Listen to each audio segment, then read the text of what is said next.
David Brewster here with the new Brewster's Millions of Rants, and this is Rik Emmett's Back to Basics, and we're going to be talking about the legendary Canadian rock band Triumph once again. And it was about 3 years ago when I put together a Triumph chordplay episode, and we haven't really looked at any of Rik's music since then, so this is long overdue. I'm a huge Rik Emmett fan, for sure. I actually met Rik in the mid-90s, and I was playing with a band called Day Italian, and we opened for him.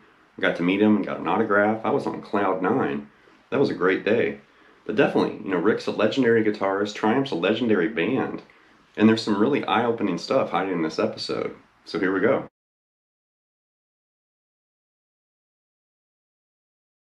Aside from Rik's legacy working with Triumph as guitarist, frontman, singer, songwriter, and rock star, he's also had a long history of releasing educational and instructional material. He has a very famous and historic, Starlicks video from way back in the day. He also wrote for Guitar Player magazine for about a dozen years with his Back to Basics article or column that was in that magazine. And that's also a very historic and memorable, series of lessons that was in that magazine. I think it actually started with the November 1983 issue with Iron Maiden on the cover, and then it went for about 12 years or so.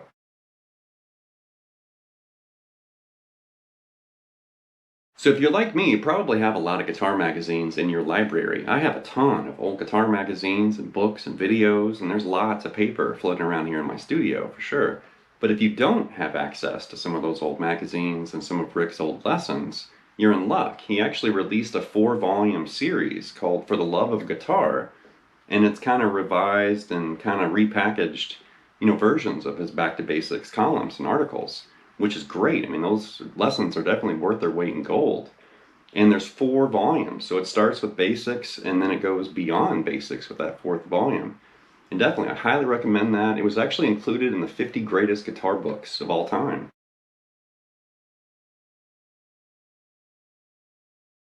So the examples and ideas in this episode came directly from Rik's Back to Basics series of articles and lessons that were in Guitar Player. And I don't have Rik's For the Love of Guitar, series. I actually pulled these ideas from old issues of Guitar Player magazine, also books from the Guitar Player Basic Library as well. But Rik's, Back to Basics column is legendary for sure. And it's interesting because he's really returning to some of these simple ideas or concepts and really strengthening your foundation and your knowledge of music theory and the fretboard and boosting and building technique and stuff like that. And really, if you're learning something new, then you're learning something new. And the rest of the time, you're probably revisiting things that you've already learned and kind of going back to basics and kind of returning to your foundation and, technique exercises and songs and solos and stuff like that. And you may notice that, as you progress as a musician, you're kind of moving in a circle. You're moving toward new material, but you're also going back and revising and reviewing things you've already learned too. Back to basics. All right, the first example is actually a finger independence and dexterity exercise. So that's the key word right there. This is an exercise. This is not some flashy lick that you're going to play for your neighbor. We're going to work on your technique here, big time. And a lot of times, the beneficial things that you practice in private aren't normally something that you're going to play in public, in front of a crowd. Because, technique and exercises and workouts and stuff like that, whether it's scale-based or picking or legato or string skipping or whatever, you're working on something. You're building technique or you're building some finger independence, dexterity, strength or something.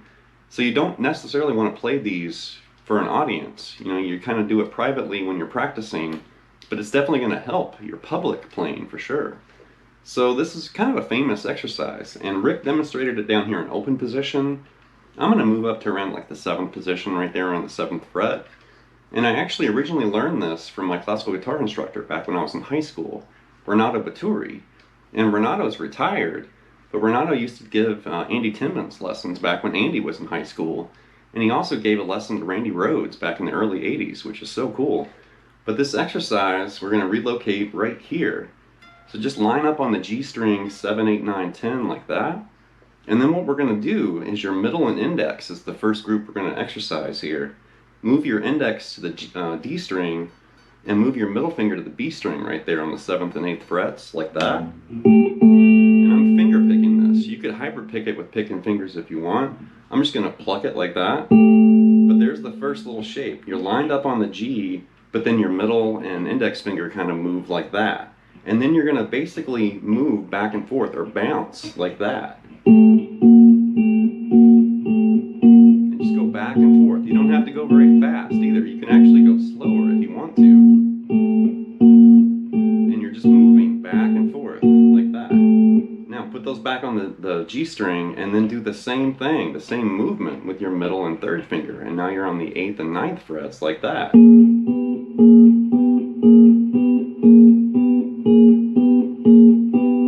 then finally do it again with your third and pinky right there on the 9th and 10th fret.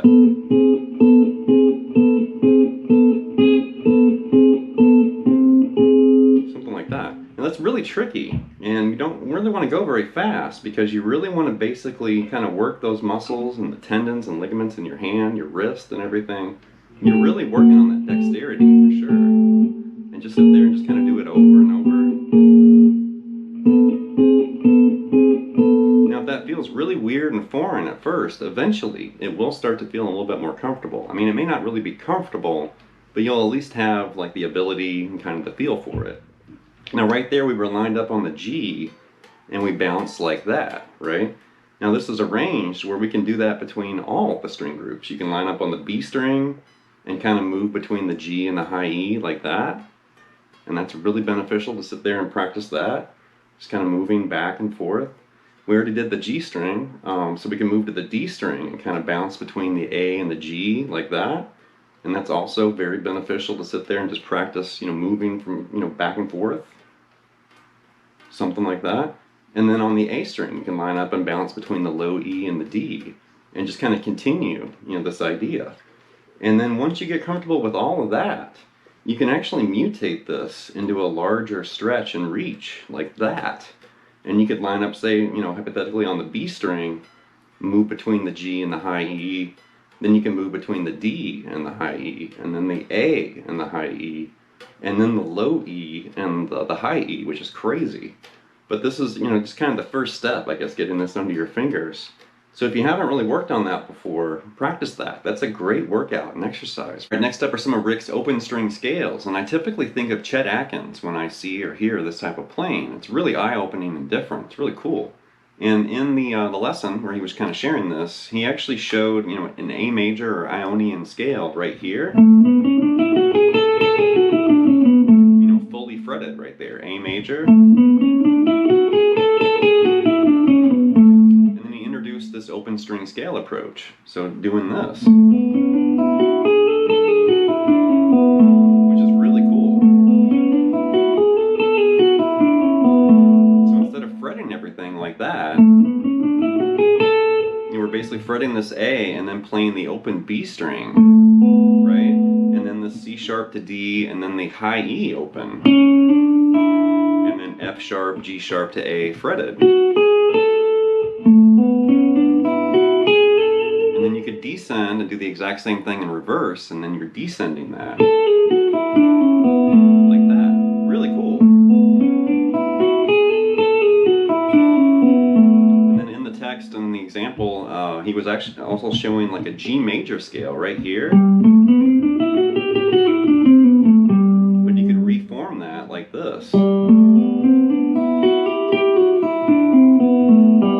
we're starting with the open G, which is really unusual. And then A, the open B string, and then C to D, the open high E, and then F sharp to G right there. Weird to start with an open string, but that's what's going on right there. And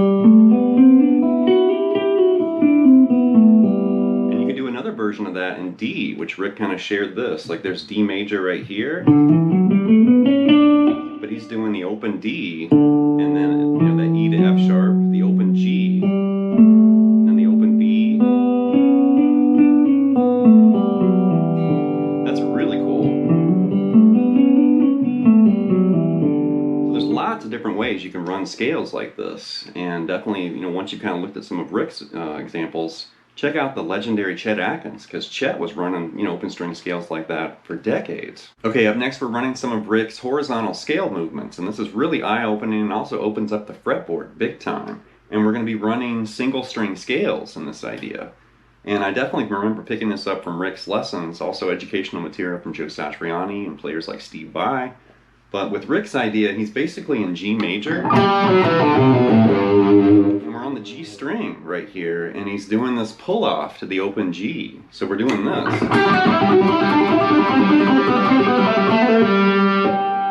Something like that. One more time. So right there, we're basically grabbing G and then pulling off to the open G, F sharp to the open G, and then E to the open G, like that. And then move down, and we're going to grab, F sharp open G, E open G to D open G. And do the exact same thing down a whole step, that E, D to C with that open G. And right there, D, C, and B with the open G string. And then C, B, A with the open G. And then right there, he basically does a hammer-on pull-off like that to the open G string. And I added that little harmonic there. That's totally up to you. But slowly right there.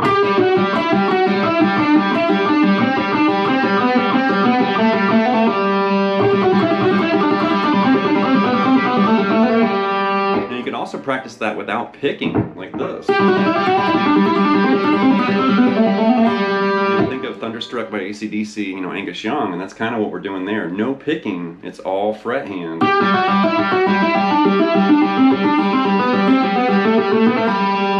Great workout for sure.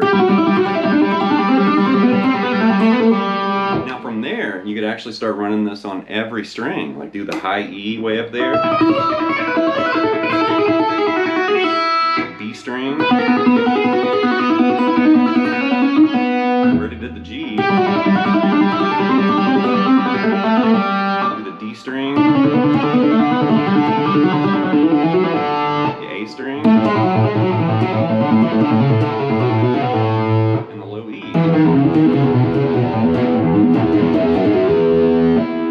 Something like that. And depending on what string you put it on, as long as you lock onto that same scale, on the low E, that's E major. On the high E, that's E major.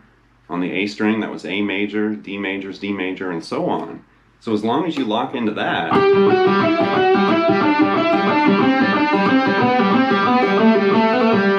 then you're running that major scale, up and down a single string. Here's another horizontal scale movement from this lesson, and in this example he's actually running E Phrygian now instead of the major scale. So E Phrygian right here. Right,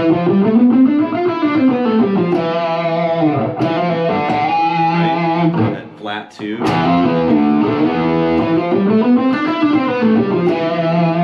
But he's basically doing it like this. Right? E Phrygian on the high E like that.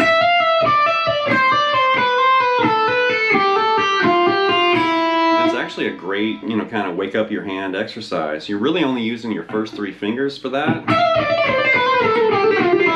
it on the B string and do it again. And there's B Phrygian right there.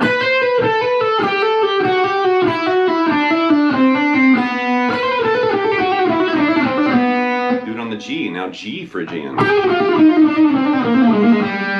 D string, D Phrygian. A Phrygian on the A string. And E Phrygian once again on the low E this time.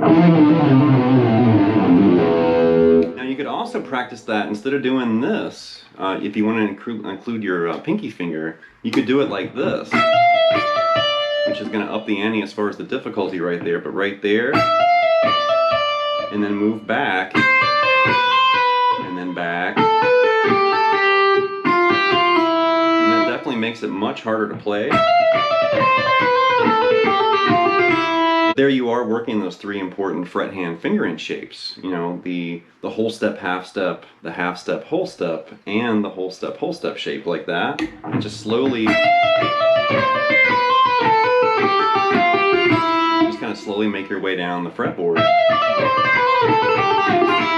Now move it over a set of strings, or move it over a string rather, and you can do it in B like that. And then once again, G right there. D right there. A string. And then finally the low E right there. So I do that a lot lot with exercises and warm-ups. Like whenever I feel like I kind of exceed the original idea, then I always look, is there some way I can make it harder or kind of boost that difficulty level? You know, maybe by skipping strings, or you can add a tap note or something, or a sweep or whatever.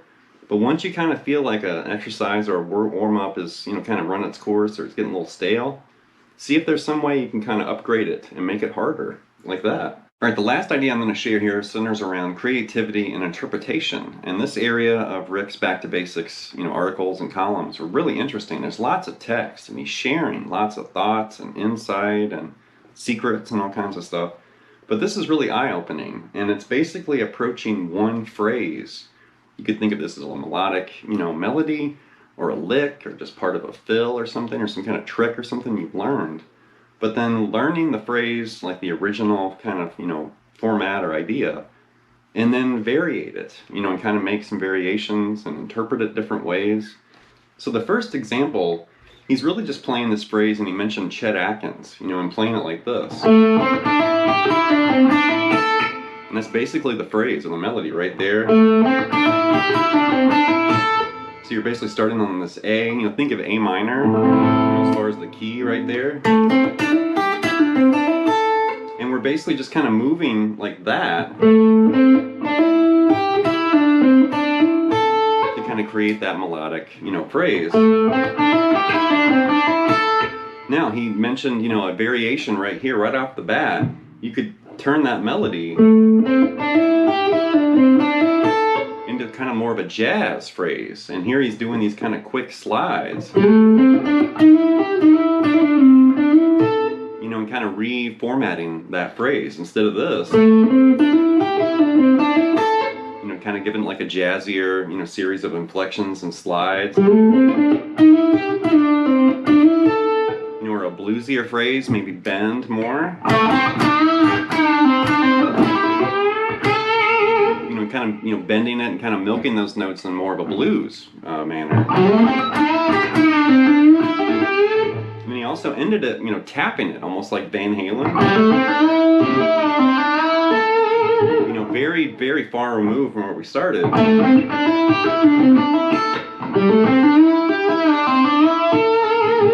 sounds like something from Panama right there. But that's really interesting and eye-opening to see somebody break down one phrase and then kind of recreate it in different styles, jazz, blues, and kind of Van Halen-esque. And that's something that a lot of players maybe aren't really exposed to or haven't even thought about before. You know, when you learn a lick, learn it the way it was written or played or performed, but then change it. You know, like find your own way of playing that lick, or mutate it, you know, ever so slightly. Start sliding or tapping or bending or whatever you think of. But really, you know, exhaust those variations and ideas with one phrase. All right, that's going to wrap this episode of Brewster's Millions of Rants with Rik Emmett's Back to Basics. And definitely Rik's a very inspiring musician. You know, aside from the music that he recorded and released and toured and performed all over the world, his educational and instructional material is very insightful and inspiring as well. So you can definitely, you know, listen to some Triumph and get really inspired, you know, from his music. But then maybe his Starlicks instructional video, you know, his For the Love of Guitar instructional book, or these old Back to Basics, you know, articles and lessons. There's tons of material floating around out there with Rik's name on it. And if you haven't checked it out or read, you know, some of these ideas before, I highly recommend it, because he's definitely very inspiring. And he really seems to help me just kind of think, like if I feel like I'm kind of stuck in a box or I'm trapped doing something, when I work on some of his material, it seems to free my mind a little bit, or it seems to kind of remove some of those barriers, and they open some of those doors. Or it really just kind of helps me think of things in a different way, like maybe a different approach for a scale or arpeggio or something, or just those kind of words of wisdom and inspiration that just kind of put a little fire under my butt, where it's like, yeah, I never thought of it like that before. Thanks, Rik Emmett. So anyway, leave some feedback and comments. Please subscribe to my lessons, and I'll be back before you know with more content and material. Thank you.